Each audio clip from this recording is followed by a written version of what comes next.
Welcome back to the Fanboy Cantina. In this video, we are unboxing the G.I. Joe Classified Mutt and Junkyard. I really love the return to this packaging where you can see the action figure in its package.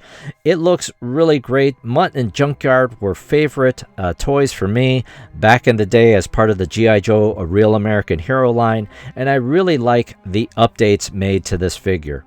Mutt and Junkyard are number 113 in the G.I. Joe Classified line. I really like the updates that they've made to bring Mutt and Junkyard into the 21st century. In terms of weapons, it never really made sense of why he had the silenced Mac 10 or Mac 11. So now we've got a modern set of weapons for Mutt, and then for Junkyard, you've got the K9 vest, so that's really cool, along with the angry Junkyard and good boy Junkyard alternate head. Mutt comes with a helmet, goggles that fit on that helmet, goggles that fit on the figure's head, as well as a face mask for the figure. There's also a knife that fits into the vest, along with 4 sets of hands. This has to be the toughest packaging I've encountered in G.I. Joe Classified. I had to cut out some of these accessories. Just like Timber from the G.I. Joe Classified Snake Eyes set, Junkyard has an impressive amount of posability. You can see the front legs moving outward and backwards forwards, also within the legs as well.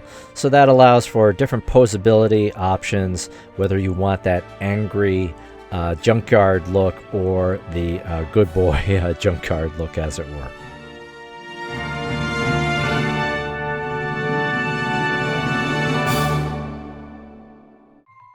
This is a great likeness of the Mutt character in G.I. Joe Classified scale. I think the paint ops are pretty good.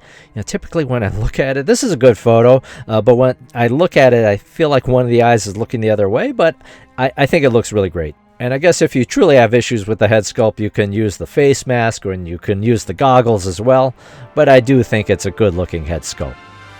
The joints on my G.I. Joe Classified Mutt are very tight, and that's okay by me. It makes it easier for posing and won't fall off the shelf as easily.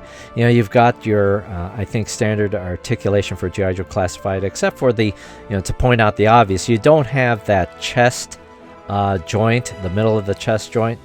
That's okay, I think, because that preserves the aesthetic look of the vest. If you were to have that joint there, it would look, I think, very odd in terms of the Mutt character. So I think it's an okay sacrifice for this figure. So I'm really happy with the G.I. Joe Classified Mutt and Junkyard. I think they've done a wonderful job of realizing these favorite characters from the G.I. Joe A Real American Hero line and bringing them into that G.I. Joe Classified scale. I don't know about you, post in the comments. I've kind of dialed back. I have dialed back in my action figure buying habits. I've become a lot more selective. But with these figures, I have that fondness for them in the cartoons and in the comics. And I think they've done, again, a wonderful job of producing them in that G.I. Joe Classified scale. Love all the accessories that have been included as well. As always, thank you so much for watching. Please take a moment to like, share, and subscribe. This has been the Fanboy Cantina.